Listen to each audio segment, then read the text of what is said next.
امام جعفر الصادق کا یہی عقیدہ ہے، امام شافعی کا عقیدہ ہے، اور امام اعظم ابو حنیفہ کا بھی یہی عقیدہ ہے، اور یہی عقیدہ عثمان غنی کا بھی ہے، فاروق اعظم کا بھی ہے، مولا علی المرتضی شیخ القرآن۔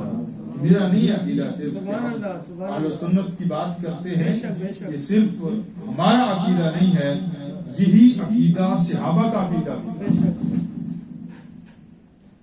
اس کی دلیل میں حدیث پاک میں پیش کر دوں کہ نبی پاک صلی اللہ علیہ وسلم، بخاری اور مسلم شریف کی متفق علیہ حدیث ہے، اور مزے کی بات یہ ہے کہ بخاری شریف کی بھی کئی احادیث ایسی ہیں جن پر جرح کی گئی ہے، تعدیل کی گئی ہے، جن کو تخریج کی گئی ہے، لیکن یہ وہ حدیث پاک میں بیان کر رہا ہوں جس پر تمام محدثین کا اتفاق ہے کہ یہ حدیث مبارک آقا علیہ الصلوۃ والسلام کی ذات اقدس سے لے کر آخری راوی تک یہ حدیث ثقہ روایت ہے، اس میں ذرا برابر بھی کسی قسم کا شک نہیں۔ اس لیے یہ جو حدیث پاک میں عرض کرنے لگا ہوں، پیارے آقا صلی اللہ علیہ وسلم اپنے ظاہری حیات کے آخری ایام میں جب بیمار ہوئے تو پیارے آقا صلی اللہ علیہ وسلم مسجد نبوی میں تشریف نہ لے جا سکے۔ حضور نبی اکرم صلی اللہ علیہ وسلم نے ام المومنین صدیقہ کائنات رضی اللہ تعالی عنہا، آپ پاس بیٹھی تھی، ان کی موجودگی میں حکم فرمایا کہ جا کر ابو بکر کو حکم دو کہ وہ میرے مصلی پر نماز پڑھائے، میرے مصلی پر نماز پڑھائے۔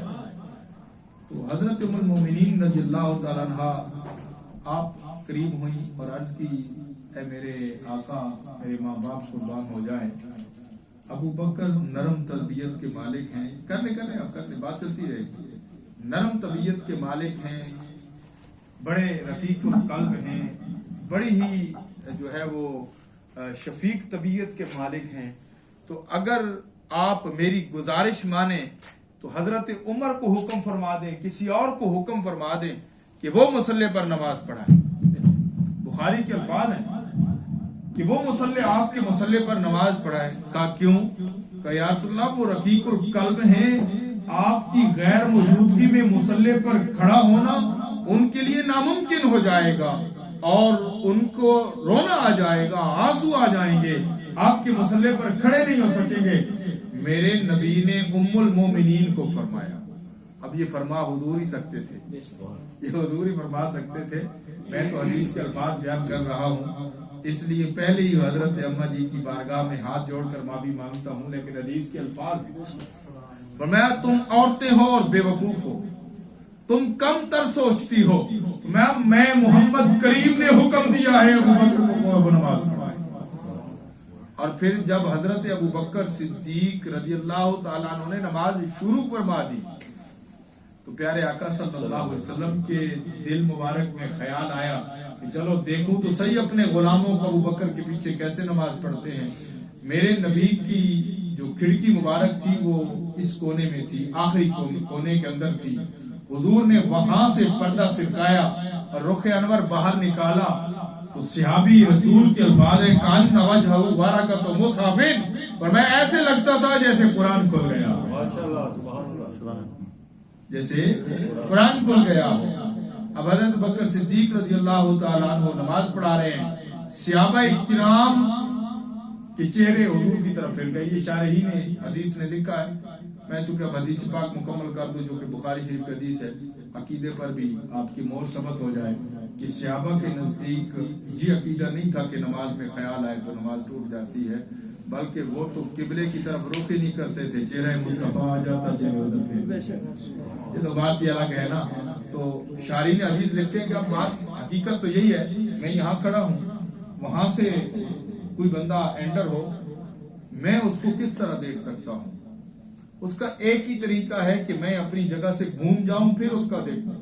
مجھے نہیں معلوم میرے پیچھے اس وقت کیا ہے، گھڑی پر ٹائم کیا ہوا ہے، میں گھوم کر دیکھوں گا تو مجھے نظر آئے گا، ادروائز مجھے اس طرح نظر نہیں آئے گا۔ تو شارحین حدیث کہتے ہیں صحابہ کرام کے لیے دو طریقے تھے، ایک تو یہ تھا کہ صحابہ نے پردے کی آواز سنی چہرے ادھر پھیر لیے، قبلے بھول گئے، اور پھر نمازیں ٹوٹی نہیں. حضور نے فرمایا اتموا صلاتکم. یہ جو لفظ اتموا ہے اس کا معنی یہ ہے اپنی نمازیں مکمل کرو. یہ نہیں کہا کہ دوبارہ پڑھو، میں جہاں سے پھرے تھے وہیں سے پھر شروع کر دو. معلوم یہ ہوا رخ کعبے سے پھر کر مصطفیٰ کی طرف ہو جائے نماز ٹوٹتی نہیں ہے، ٹوٹتی نہیں ہے. اور شارحین حدیث نے جو دوسری بات لکھی ہے نا وہ اس سے بھی کمال ہے. وہ کہتے ہیں صحابہ کرام کو پتہ کیسے چلا حضور آ گئے. میں یا تو پردے کی آواز سنی تھی ادھر پھر گئے، یا پھر جو ہی حضور کا چہرہ اقدس مسجد میں یوں عیاں ہوا، کہتے اندھیرے چھٹ گئے، روشنی روشنی، نور ہی نور ہو گیا. اور صحابہ اس نور کو دیکھ کر حضور کی طرف پھر گئے. اور صرف نمازی نہیں پھرے بلکہ امام ابو بکر صدیق بھی مصلی سے پیچھے ہو گئے. یہ حضور نبی اکرم صلی اللہ علیہ وسلم کی محبت کا عالم اور صدیق اکبر کی. میں نے عرض کیا کہ حضور نے ان کو حکم فرمایا نماز پڑھانے کا. یاد رہے